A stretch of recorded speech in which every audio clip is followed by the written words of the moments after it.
also welcome my panelists today. I've got Harry Larubi, engineer from the United States in Colorado. I've got Charles Solak from London, finance and social worker expert.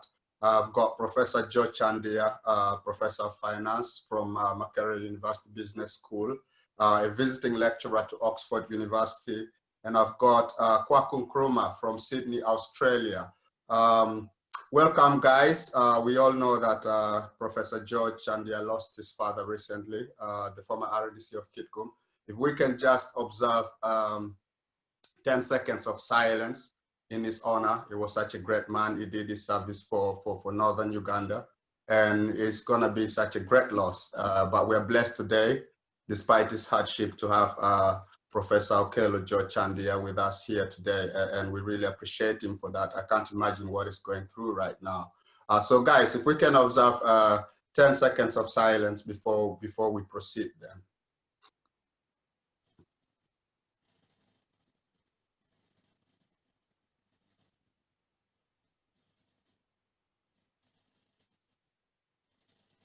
Amen. May the good Lord rest his soul in eternal peace. Now, guys, I'm gonna start off by introducing what FDI is about very briefly. Then I will move to Harry, and you will talk about the advantages and disadvantages. Then I will move to Charlie, who will talk about the trends and sort of the shifts in perceptions and policy and how all this FDI business is being handled. Then we will look at the misconceptions. Professor will have to come in and address the misconceptions. And then Kwaku Nkrumah, if you could please look at the way forward for Africa, sort of bearing in mind what everybody else has discussed. Now, so what is FDI then? Foreign direct investment. It's pretty much an investment by an individual or a corporation from one country of residence in another country of residence. So, for example, somebody in the United Kingdom comes and invests in Uganda, or somebody from China comes and invests in Uganda. Now, the investment takes different forms. They could come and open a subsidiary of their parent company or an associate company. It could be acquiring interest in a company that's already in the country of their interest. It could be a merger or a joint venture, or it could be sort of a greenfield investment. Basically, a greenfield investment is where they come and make a total brand new investment in an industry that they're not in before or anything like that. The types, you know, there's a horizontal FDI, which is basically they come and establish the same sort of company wherever they're coming to invest, or vertical, where they establish a different but related company. So sort of if you think of a brewery, like say Nile Breweries comes and goes to Kenya and invests in a oat farm, which will give them then produce for brewing in Uganda. And then if you look at the other one is conglomerate, where they come and make a totally different investment again. Now, FDI in Africa grossed about $46 billion in 2018, which is a lot of money. And you gotta wonder why still all this money being spent when you factor in all the capital flows into Africa, from development aid to FDI to remittances. By those of us living abroad, we also do send a lot of money. And then you gotta wonder, why is it Africa is not really going anywhere? And it's a question of concern now. But because of the COVID-19 and the falling commodity prices, it's believed that FDI is going to contract by between 25 to 40%. And this is by this is from the UNCTAD report of 2020. That's United Nations Conference in Trade and Development.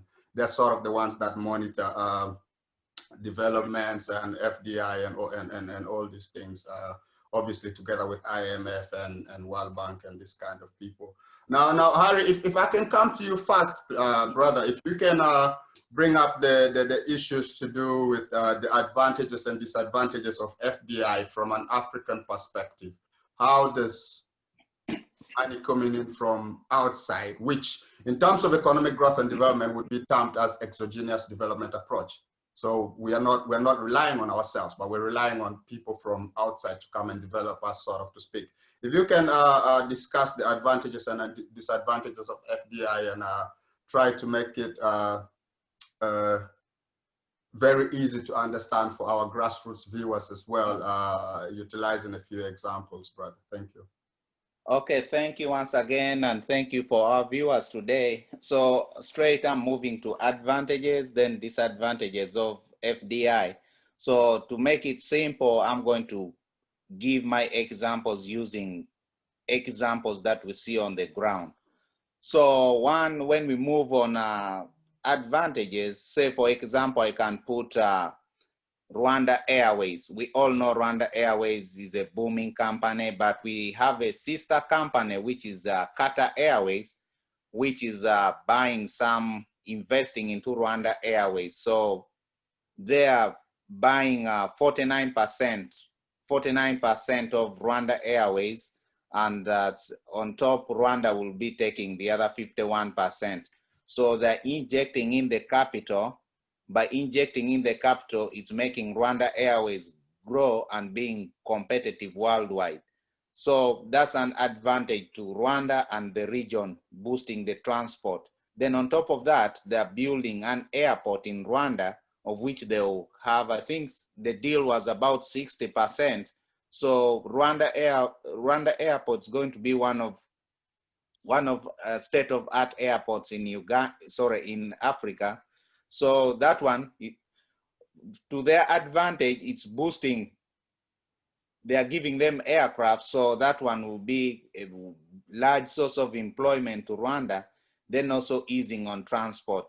So another advantage that Rwanda Airport is going to give, it's going to cut off like on traveling distances or costs. Say, for example, those who use Rwanda Airways coming, say like to US, instead of going to Qatar, then fly to US. So that one, it might shave off close to 8 hours of flight.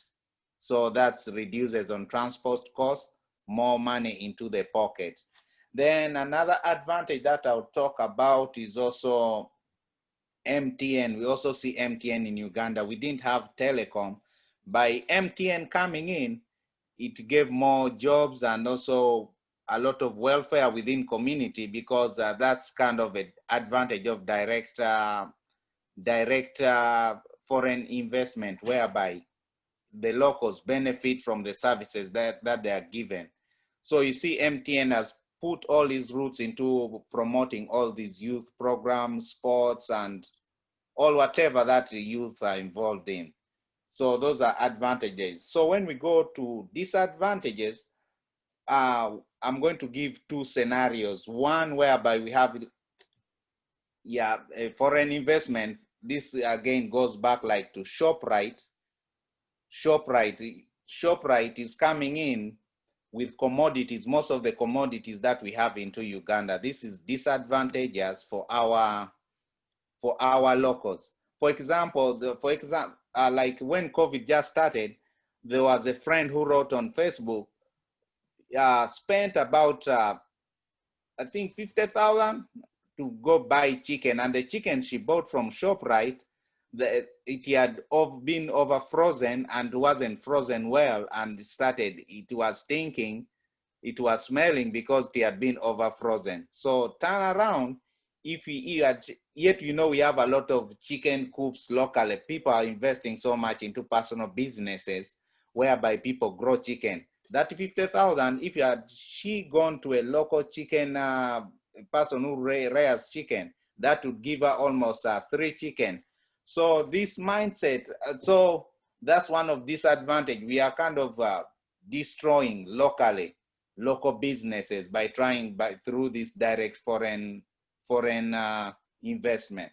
So that's how you see ShopRite is coming, bringing chicken from South Africa. So that means they're pushing in for their products versus destroying all the businesses, all the local businesses that our chicken raisers would have started. Yet you find these people might have got loans to start their business. In the end, the disadvantage kind of cripples even more, losing into property, not only destroying local business. Somebody who had put his maybe house as a collateral to get loans would end up losing his house. Then another one, for example, that's a data business, is kind of like the China, a misconception whereby China comes in with all these juicy loans and all these influencing the politicians to bribe them to make sure they push their advantages. With China's situation, that's a disadvantage that Africa and most of the world that are doing a lot of partnership or investment with China is it's kind of like indirect. We are slowly going into modern day slavery. Then another thing, China, when they come into like say their construction projects, they are killing away jobs. Then they're also giving us loans that we might not pay. We don't know the terms in the loans, because you come with the equipment, you come with the employees, all that. So imagine even a gatekeeper would be a Chinese. That's not direct. That's a misconception that people are interpreting it as a foreign investment, direct foreign investment. So those are kind of like brief and basic example how I can compare advantages and disadvantages of foreign direct investment into Africa. Okay, thank you very much, Harry. If anybody else wants to add to it, please do, and then I will sort of summarize it very quickly, and then we move on to Charles for the trend. So if you guys want to come in and add on the advantages and disadvantages, just brief commentaries, please. Could I say something? Yes, please. Yeah, sorry. Hello? Oh, Professor, if you don't mind, can you turn on your camera?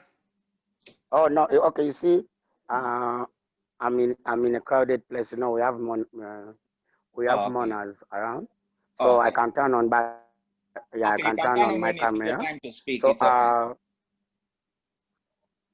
Okay, thank you. Okay, so good afternoon, gentlemen, and welcome to our new panelists. I've already been introduced by our moderator, so I'll go straight to the point that I'm about to share with you. Can you hear me okay? Yes, please, Charles. You're loud and clear. Yeah. Okay, so this topic is quite timely, and it's fairly wide in scope, because if we talk about international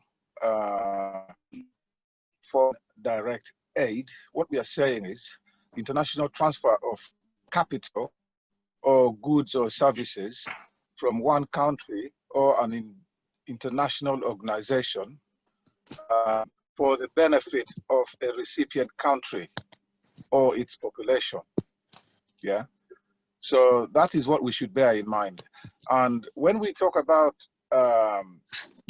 this foreign direct aid, it could be humanitarian, it could be economic, and it could be military. Charles, unfortunately, I have to cut you there because you are re-emphasizing a misconception, like Professor said.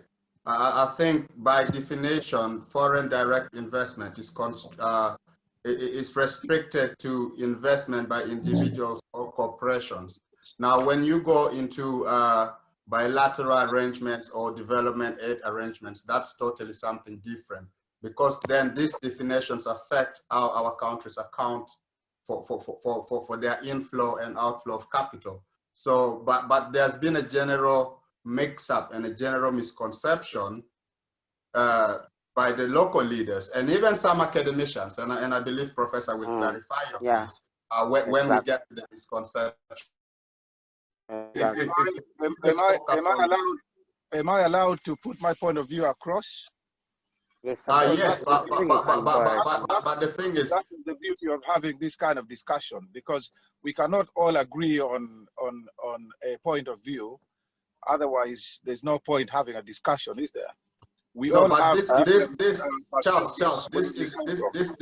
this is a principal issue that you cannot call FDI of direct aid, because it's not aid.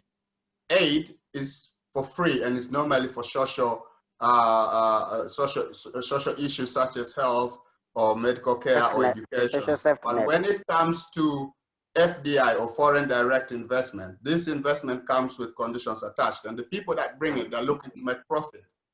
So that's the fundamental difference, which has now become a misconception, that it seems people keep mixing these two concepts. But Professor will clarify that when we get to the misconceptions about FDI. Very briefly summarize, I think what Harry was trying to say in terms of the advantages, it boosts growth. For example, it's boosted growth in sub-Saharan Africa by 8%. It accelerates infrastructure development. We see a lot of new roads, dams, and all these things. Better utilization of natural resources, better training and human resource development, increased productivity, and technological transfer, like Harry, you said about Qatar investing in Rwanda Air. So they're giving them aircrafts, which is transfer of technology. And a big part of the problem has been the hoarding of technology and capital in the West. Now, in terms of disadvantages against inward immigration, like you said, Chinese are coming with their own workers. And if I get it right, I think there's a concern about the quality of these immigrants, because it looks like some people are being taken from the prisons and shipped out to Africa to work, because in their prison system, people are trained construction and all these things. So if they're bringing their prisoners to work for us, then we're going to have problems in the future. Depletion of natural resources. These guys don't care about the country. It's not their country. Whatever will bring for them profit, they're just going to invest and make money out of it. Then there's the issue of capital flight. I think not so long ago, there was a big, there was a big concern in Nigeria where they were talking about MTN taking so much amount of money. So whatever profits they make, they don't really tend to invest in the country. They take it away. So then it's a case of they're using us to go. Yes, Professor, if you can please. Yeah, thank you very much, members. Thank you again for welcoming me to this discussion. I greatly appreciate being part of this great discussion. Now, there are a lot of misconceptions about FDIs, and these are what we call fallacies. Now, I'm going to touch briefly on what Charles was trying to talk about. Yeah, now, you know, we have different kind of meanings we can attach to what we call the foreign direct investment. And then there's what we call foreign aid inflow. Now, the foreign aid inflow is directly channeled to what we call the safety nets that are directed to what we call the destination population that is in dire need of support. Like, for example, look at the refugees in the refugee camps, while the foreign direct investment have what we call hidden interest in making additional profit. Now that causes what we call capital flight, the capital flight. Now what happens is that you'll find that there is a very different, there is a very big gap between foreign direct investment inflow and then foreign aid inflow. So we don't need to mix that up because then it will not bring out what we really want to bring in this kind of discussion. So briefly, that's what I can try to bring out to iron out the difference between foreign direct investment and foreign direct aid. Okay, thank you very much, Professor. Yeah, so there are those issues, and then the other disadvantage, they displace local entities. So they displace local businesses. Obviously, they come in, they're more powerful than the local business. Like you said, why would a Chinese man go to Zambia and open a poultry farm? That is something the local people can do with the right support in place. Much as they might bring better way of doing it or something like that. And so yeah, the grabbing of resources again. Somebody comes and says they're a foreign investor, and what we're seeing in Africa is the government literally hands over land to them. The local authorities don't know anything about it. We don't know the terms and conditions. And they're saying, oh, it's an investor. It's an investor. And this, we are seeing a lot of this issue in northern Uganda. So those are some of the disadvantages. But I think all these issues boil down to the misconceptions. And Professor will develop that later for us, please.